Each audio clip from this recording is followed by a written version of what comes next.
Bueno, muy bien, vamos a tratar de explicar estos, aunque sea por lo menos los primeros 5 problemas de la prueba, esta prueba para entrenamiento para el examen de admisión de los colegios científicos.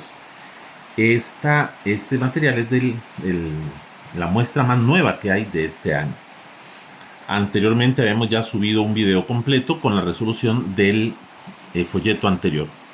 Pero ahora vamos a trabajar con este que es el 2024-2025. Bueno, muy bien. La primera pregunta nos dice que hay dos físicos, A y B, y dos químicos, C y D.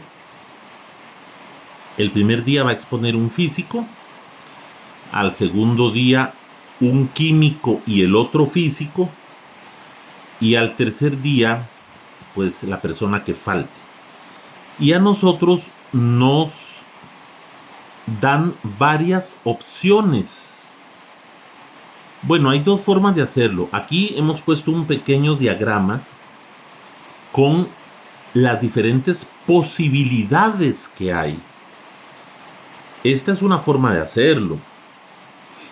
Hay otra forma que ya en unos instantes la vamos a explicar. Vamos a explicar la forma larga primero. Bueno, pues la forma larga es imaginarnos cómo puede ser que se distribuya, las participaciones de ellos. Vamos a ver. Recordemos que A y B son los físicos y C y D son los químicos.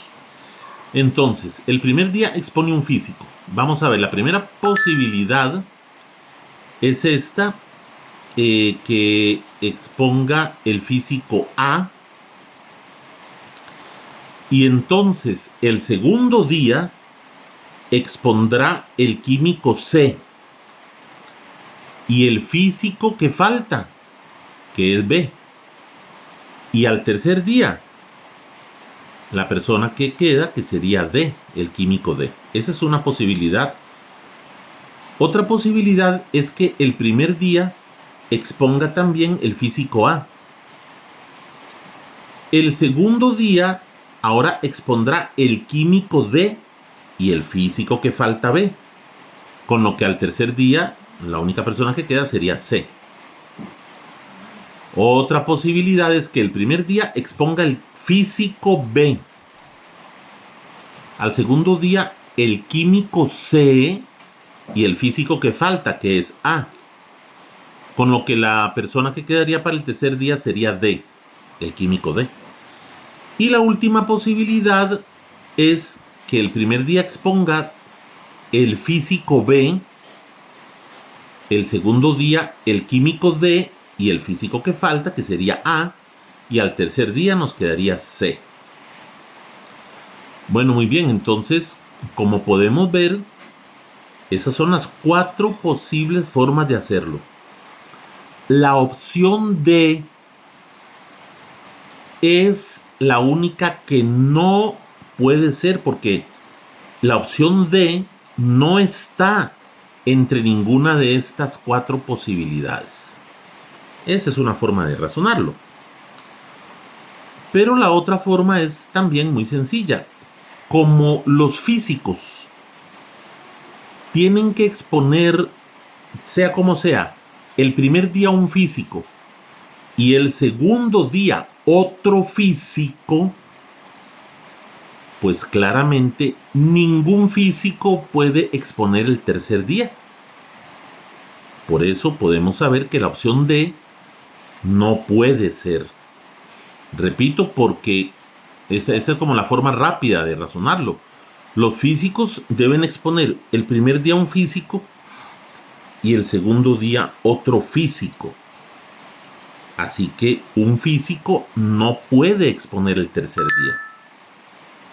Así que pues ahí estaríamos justificando que la respuesta, o sea, la opción, lo que no puede suceder sería la opción D. Muy bien.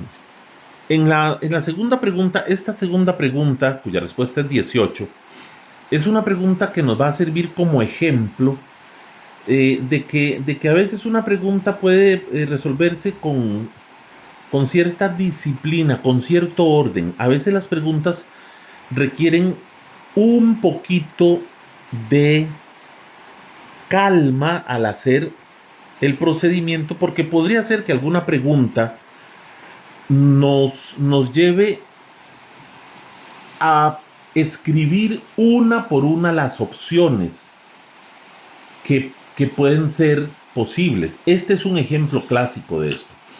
¿Y por qué lo hacemos de esta forma? Bueno, porque existen unas fórmulas de permutaciones, de combinaciones, etcétera, pero estas fórmulas son útiles cuando hacen que el problema sea más sencillo de resolver con ellas. Si el análisis con las fórmulas se hace más complejo, entonces la fórmula más bien entorpece el proceso.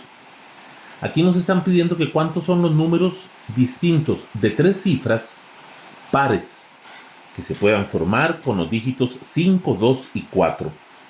Bueno, pues como nos dicen que el requisito es que el número sea par, pues todos los números, primero que todo, tendrán que terminar en 2 o en 4.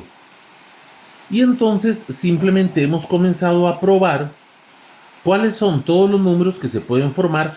Observemos que en ningún momento nos dicen que no se puedan repetir dígitos. Por eso aquí hemos dicho, bueno, vamos a hacer primero con el 5 y que termine en 2. Donde el 5 no puede aparecer 3 veces porque el número tiene que ser par. Y para que sea par, tiene que terminar en 2 o en 4. Entonces, el 5 lo más que puede aparecer son 2 veces. Y después hacer las combinaciones que sean posibles. Para esto, entonces, repito, lo hemos hecho así como a mano, para que sepamos que aunque a veces alguna labor parezca como muy larga, si nosotros trabajamos ordenadamente, podemos llegar a la respuesta de una manera más rápida que si lo hiciéramos con fórmulas que al rato y nos van a hacer más complicada la resolución. Entonces aquí nada más vigilar que se cumpla la condición de que todos los números sean números diferentes, es decir, que un mismo número no aparezca 2 veces. Y además de que todos los números sean diferentes, también tiene que cumplirse que todos los números sean pares y que participen los dígitos nada más 2, 4 y 5. Si contamos, pues veremos que da 18 dígitos diferentes. La pregunta número 3 nos dice que hay un hombre que tiene 12 cajas y que él debe sumar los números de las 12 cajas. O sea, él debe sumar los números del 1 al 12. Pero él se equivocó y en vez de cierto número puso un 1 y él obtuvo 71. Y nos preguntan, bueno, ¿cuál fue la caja en la que se equivocó? Bueno, entonces vamos a hacer lo siguiente. Primero, aquí vamos a sumar corriente y silvestremente los números del 1 al 12. Eso da 78. Ahora, al resultado que el hombre obtuvo, voy a restarle 1.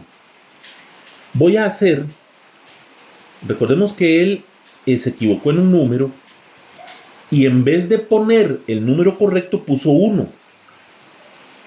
Entonces voy a quitar ese 1 para que nos quede el resultado que el hombre obtuvo, pero como si simplemente hubiera omitido ese número. Como que en vez de él no puso 1, digamos que en vez de ese 1 no puso nada. Él obtuvo 71 poniendo un 1 en vez del número que tenía que ir. Pero entonces yo le quito ese 1 para ver cuánto fue lo que él obtuvo, pero como omitiendo ese número que él tenía que poner, digamos que no lo puso y no puso nada en vez de ese número. Entonces él hubiera obtenido 70.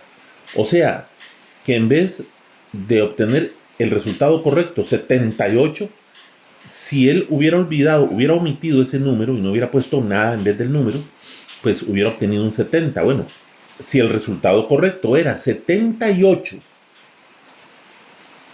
y él, omitiendo un número, obtuvo 70, pues quiere decir que el número que omitió fue el 8.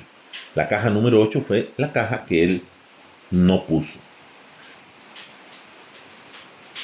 Ahora veamos este del equipo. Hay un equipo que en 5 partidos siempre ganó, pero que tiene 2 goles en contra. Bueno, nos dice que cuál es la mínima cantidad de goles a favor que debe tener. Bueno, para que ese equipo de fútbol ganara todos los partidos, los 5 partidos, y tuviera nada más 2 goles en contra, Esta es la cantidad mínima de goles. Hemos puesto aquí goles a favor, goles en contra. Vamos a ver, como los partidos los tuvo que ganar, pero le metieron 2 goles, entonces vamos a ver, supongamos que en el primer partido le metieron un gol. Goles en contra. En el primer partido, 1. Pero como él ganó todos los partidos, por fuerza, tuvo que haber metido un mínimo de 2 goles. Pudo haber metido más, pero nos piden el mínimo. Entonces, mínimo tuvo que haber metido 2 goles para ganar este partido. Digamos que en el segundo partido también le metieron un gol. Él tuvo que haber metido entonces un mínimo de 2 goles. Ya aquí cumplimos con la condición de que le metieron 2 goles en contra, pero ganó estos partidos. Y suponiendo que no hubo más goles en contra en los otros partidos, ese equipo tuvo que haber ganado como mínimo por un gol en los otros partidos.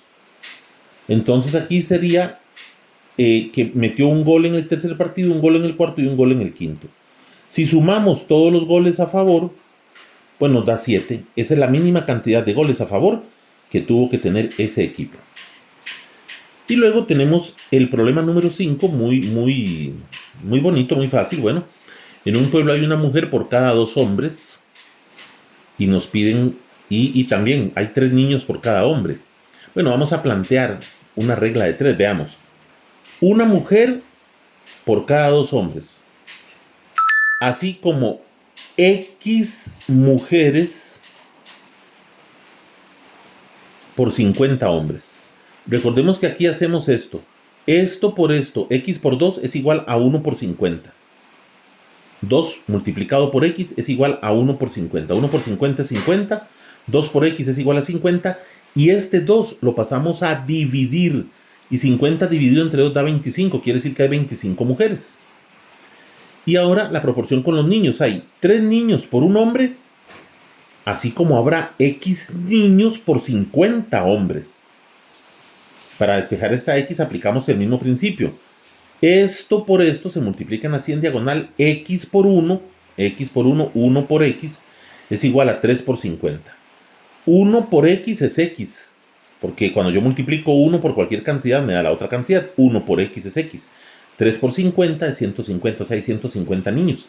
Entonces, si yo sumo los 50 hombres más las 25 mujeres más los 150 niños, nos da 225 personas en total.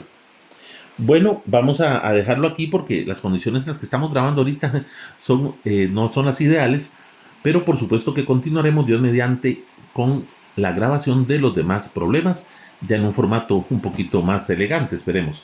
Muchas gracias.